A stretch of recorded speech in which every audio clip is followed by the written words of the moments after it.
বিশ্বনবী মুহাম্মদ আরবি আলাইহিস সালাতু ওয়াস সালাম কাঁদতে লাগলেন। আম্মা জান খাদিজা রাদিয়াল্লাহু তাআলা আনহার দাফন হয়ে গেল।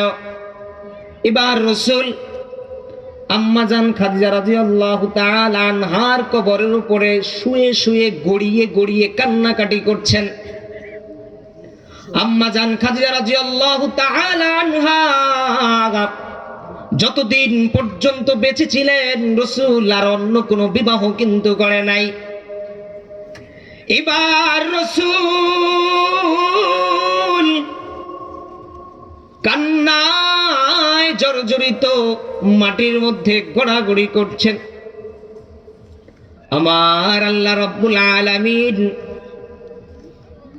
ডাক দিয়া বলেন, ও প্রিয় হাবিব,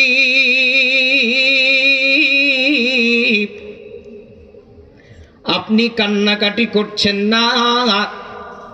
আকাশ বাতাস জমিন আসমান সব কিছু কান্নায় বিভোর হয়ে গেছে, সব কিছু কান্নাকাটি করছে। ও রাসূল, আপনি চলে যান। মুনকার নাকিরের ফেরেশতার সওয়াল জবাব আমি আল্লাহ রাব্বুল আলামিন দিয়ে দিয়েছি। বলেন সুবহানাল্লাহ। আম্মা জান খাদিজা রাদিয়াল্লাহু তাআলা আনহা রাসূল করিম সাল্লাল্লাহু আলাইহি ওয়াসাল্লামের সুখে দুঃখে সব সময় পাশে ছিলেন। রাসূল করিম সাল্লাল্লাহু আলাইহি ওয়াসাল্লাম ওই যে জাবালে নূর বলছিলাম, যেই পাহাড়ের মধ্যে কোরআন নাজিল হয়েছে, ওই পাহাড়ের মধ্যে নির্জনতা অবলম্বন করছেন রাতের আধারে। এক সময় একজন ব্যক্তি আসছে হঠাৎ। ওই পাহাড়ের মধ্যে তো কেউ নাই, আশেপাশে সব পাহাড় আর পাহাড়, কোনো বাড়ি ঘর নাই, মরুভূমি আর পাহাড়। সেখানে গিয়ে কাফেরদের অত্যাচারে রাসূল করিম সাল্লাল্লাহু আলাইহি ওয়াসাল্লাম ওই পাহাড়ের মধ্যে, ওই হেরা গুহার মধ্যে যখন তিনি গেছেন, রাতের অন্ধকারে যখন একজন ব্যক্তি আসলো, রাসূল হঠাৎ ভয় পেয়ে গেছেন। তখন সবে মাত্র জিবরাইল আমিন রাসূল করিম সাল্লাল্লাহু আলাইহি ওয়াসাল্লামের কাছে ওহী নিয়ে আসছে।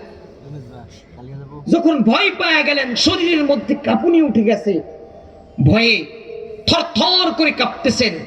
রাসূল করিম সাল্লাল্লাহু আলাইহি ওয়াসাল্লামকে পরিচয় দিলেন, আমি জিবরাইল, আপনি ভয় পায়েন না। ভয় তো পেয়ে গেছে, এখন তিনি কাঁপতেছে, রাসূলকে বলতেছে আপনি পড়েন, ইকরা, আপনি পড়েন। রাসূল বলেন, লা আদরি, আমি পড়তে জানি না, আমি পড়তে পারি না। রাসূল করিম সাল্লাল্লাহু আলাইহি ওয়াসাল্লামকে জিবরাইল আমিন আবার দ্বিতীয়বার বলছে আপনি পড়েন। রাসূল করিম সাল্লাল্লাহু আলাইহি ওয়াসাল্লাম একই জবাব দিচ্ছেন, না আমি তো পড়তে জানি না, পড়তে পারি না। এরপরে তৃতীয়বার যখন বলছেন, একই কথা যখন বলছে, তখন জিবরাইল আমিন রাসূল করিম সাল্লাল্লাহু আলাইহি ওয়াসাল্লামের বুকে ধরে চাপ দিয়েছেন, জোরে চাপ দিয়েছেন। চাপ দেওয়ার পরে রাসূল করিম সাল্লাল্লাহু আলাইহি ওয়াসাল্লাম তার জবান থেকে বের হয়েছে, ইকরা বিসমি রাব্বিকাল্লাযী খালাক খালাকাল ইনসানা মিন আলাক ইকরা ওয়া রাব্বুকাল আকরাম আল্লাযী আল্লামা বিল কলম আল্লামাল ইনসানা মা লাম ইয়ালাম। বলেন আল্লাহু আকবার।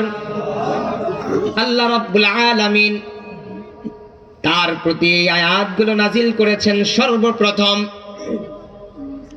রাসূল করিম সাল্লাল্লাহু আলাইহি ওয়াসাল্লামের উপর যখন এই কোরআন নাজিল হলো, রাসূল করিম সাল্লাল্লাহু আলাইহি ওয়াসাল্লাম ওই জাবালে নূর থেকে যখন নামলেন, নেমে মক্কায় বাড়িতে আসলেন, কাঁপতে কাঁপতে কাঁপতে কাঁপতে রাসূল বলছেন, জাম্মিলুনি,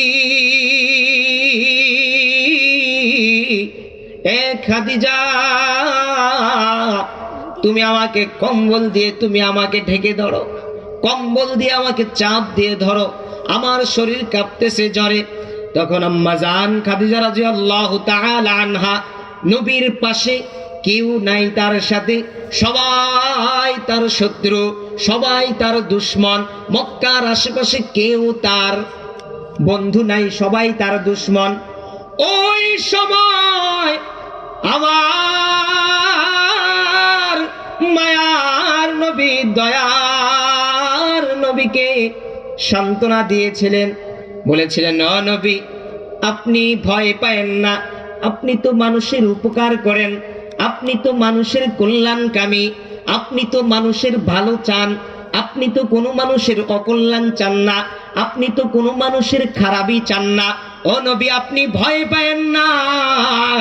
পৃথিবীর কোন মানুষ যদি আপনার সাথে যদি না থাকে, ও রাসূল, আপনার সাথে আপনার মালিক আছে, আপনার কোনো টেনশন নাই। বলেন সুবহানাল্লাহ।